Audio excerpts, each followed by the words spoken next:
Alam nyo ba yung pakiramdam kapag maulan? Tapos, biglang sumikat ang araw? Ganyan ang epekto sa atin ng dalawang tao na to.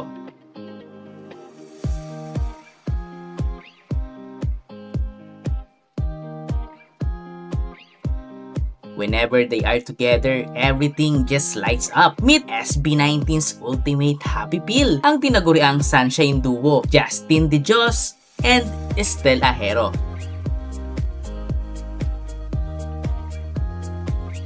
Pero bakit nga ba kapag nakikita natin silang dalawa, automatic na napapangiti tayo? Ano nga ba ang sikreto sa likod ng kanilang nakakaahawang enerhiya? Today, let's dive deep into their beautiful bond.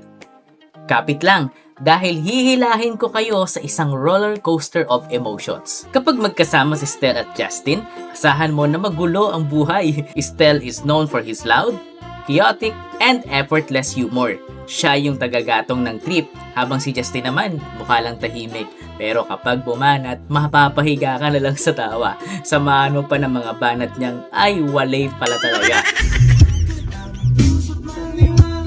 Sabihan mo nga yung mga kumakain, hello fans. Sabihin mo hello fans. Sila yung tipo ng magkaibigan na hindi kailangan ng script para magpatawa. Natural born comedians kung tawagin. It's their chaotic energy that makes them so relatable. Para lang sila mga tropa natin sa kanto na walang ibang ginawa kundi mag-asaran. Pero ramdam mo yung komportable silang maging baliw sa harap ng isa't isa. Pasko na naman, okay turin ang araw. Anong mali? Turin? Anong turin? Mas mahal pa kaya si Big Chu ah. Anong video? Kapag tayo ni Kim Chu? Big Chu! Spicy beef. Spicy beef?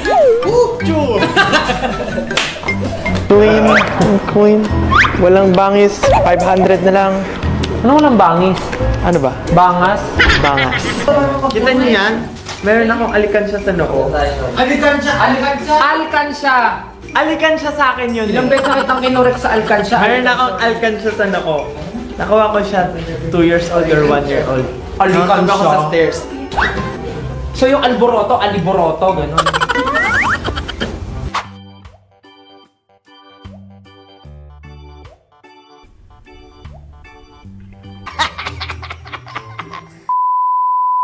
Anyway, kaya rin po kami naka-live ngayon is for the dog.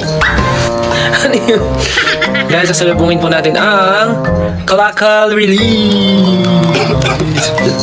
Wala yung tatlo kasi, ba't wala yung tatlo? Nangangalakal. Kami muna mga rapper yung sasalubong sa inyo. If you have questions for us, just tweet your Just tweet?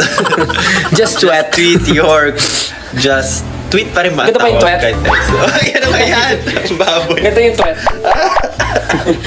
Hala! Hindi pa din yung ano. Just tweet your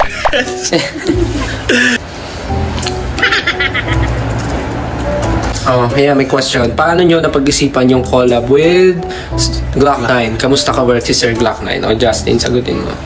Ginamit namin yung utak namin para isipin yun. Ano ang sagot yun? Nahirapan ba kayo sumulat ng part nyo? Medyo. Nung ginamit ko yung right hand ko, nahirapan ako. Galing. Kaya yung mga fans natin, loko-loko na rin. Ano yung kanya-kanyang hugot or pinanggalingan ng mga nasulat yung verses? So, ikaw, Justin. Ano na ba nila lyrics? Sabi mo, yung ano mo? Yung... So, Ano bang ginagawa natin ngayon? Bakit parang ano, Justin? Parang gusto mo nang matulog? kasi ano ko eh. Diba, it's flu season. Ano yun? Ayan. Lapag ang ipo pag kami nagtitinda. Ay. Ano nga yun? Ano yun? Ano ba? Parang nawawala ka sa pinag-uusap. Ano ba, Justin? Ano yun? Ano yung chorus? Ano yung tinatanong mo? Alam mo, di ko rin mag-get kasi ano yun? Ano yun? You can't stop her. Kalakal ba kaya kanta mo? Lamo na pag kami naging iba. Lapag ang ibon pag kami nagtitinda. So, nag-ibinid up? Nag-ibinid, nag-ibinid up? Nag-ibinid up? Hooray! Hooray! And the bidid up, and the bidid dip. So parang kahit iba-iba kami, kahit hindi mo taste, kahit hindi mo gusto, parang Sabi mo. yun yung point nung Sabi mo, yun yung point nung parang matulog ka na. Ito una no, tulog ka na. Unang pinagsasabi. Madali ka. ayun yung point nung ano. Ano ba? Hala, naubos na tuyo na Ano yung tanong ako nga sasagot? Ako na! Meron ba sa inyong ENT? Check nyo nga kung may tonsillitis ako. May tonsil ka, yun no? Talagang sa live mo ganyan yung ano mo. Ang cute ni Ja. Ang cute. Si Ja parang manika tapos si Stella yung nagko-control. Ginawa mo pa akong witchcraft. Paano ba? Ano ka tinitinda? Siguro, di ko am ready. I cannot. Hey, already. Bukod sa online nyo, kanino kayo pinaka naangasan? Sir Glock. Sa bawat tulog na pinipinta. Yun ba yung sabi niya? Sa bawat tulog na pinipinta. Favorite ko yung... Ano yun? Umamar na umiiling? Oo. Sumasang-ayong umiiling. Grabe. Oo. Grabe. Warm up namin yun pag magbo-vocalization. O isipin mo, sumasang-ayon ka pero umiiling ka. Gawin mo yon. Sumasang-ayon ka pero umiiling. Ano nga yung kata mo? Di ko maramdaman. Ano yun? Kumasabi ba yun? Nandiyo tayo for SB19, no? Ba't nag-ano ka ng ibang song? Na-LSS ako eh. For Stel, ano mas mahirap? Bumirit o mag-rap? Actually, mahirap yung patunayan yung worth mo. Tapos hindi naman niya... Try kayo bumirit habang nag-rap. Tapos hindi niya nagigets yung ano. Hindi niya nararamdaman, hindi niya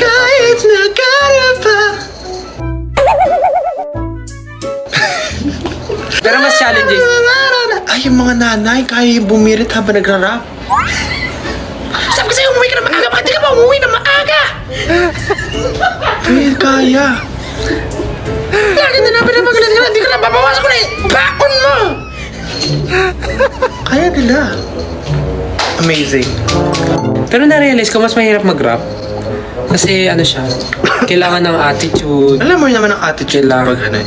Feelings ang kailangan sa ano, sa pag kumakanta. Feelings. Iba yung attitude eh.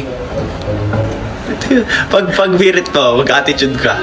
Paano? Get all of now! Ganun ka mag-attitude? Nakita mo yung trend nun, yung bago? Siya sa attitude. Nakapila sila, tapos attitude sila. Sabi niya. Sinong nanakit Sinong nanakit sa'yo? Marami. Joke lang. Okay naman ako. Ayan, okay siya yung nanakit. Ang hirap pala, umubo na nagpipigil na na maihi. Ihi na kasi ako eh. Sabi ni Patatas, when mo ibabalibag si Justel? O gusto mo balibag kita ngayon? Ikaw na lang balibag ko kaya. Bakit? Para may iba. Ikaw ba si Stel? Naihi ako eh. Oh, dito ka, dali. Naihi ako. Di, dito lang. Doon. Iihi muna ako, baka tumulo. Alo, oh eh! Huwag mo galawin yung sabi. Baba ka pa. Yan, dito.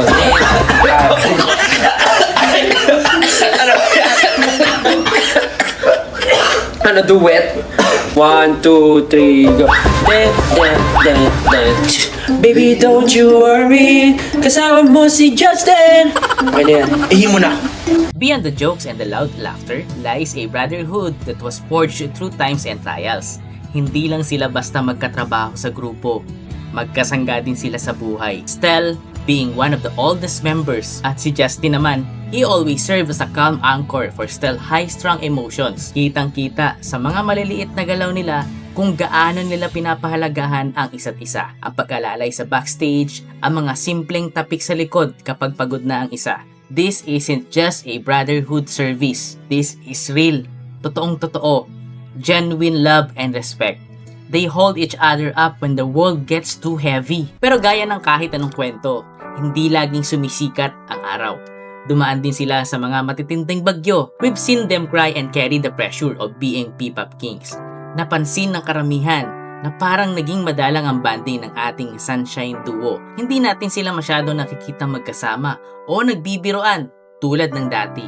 But hey, don't worry too much, 18. Normal na tao lang din sila. Normal lang sa dalawang magkaibigan, lalo na sa magkapatid, ang magkaroon ng misunderstanding o tampuhan kung meron man. But I believe hindi yun totoo. Remember how Stel defend Ja from uncertain individual na hinusgahan agad siya. It shows that Stel loves Justin at ganun din ang iba nilang kagrupo. It might be they are now teaching Justin to explore more with other people para mas lumawak pa ang ma-experience niya. Dahil mas maraming mga mabubuting tao nakapaligid, mas masaya. True friends argue and brothers clash. Pero ang maganda sa kanila, subok na ang pundasyon ng samahan nila. If ever man na may pinagdadaanan silang silent pace ngayon, we are 100% sure na maayos at maayos din yan dahil mas matimbang ang pagmamahal nila sa isa't isa. Ang matibay na lubid, kahit mapuwersa, hindi basta-basta napuputol. Kaya naman hindi nakakapagtaka kung bakit mahal na mahal natin ang Sunshine Duo. They give us the best of both worlds. Ang saya na nagpapagaan ng ating araw at ang lalim ng samahan na nagbibigay ng inspirasyon sa atin. Through the laughter, the band, and the temporary clouds, Stel and Justin reminds us na sa magulong mundong ito, having that one person who brings sunshine into your life is a blessing. SLMT sa pagpapasikat ng araw sa buhay namin. Stel and Justin.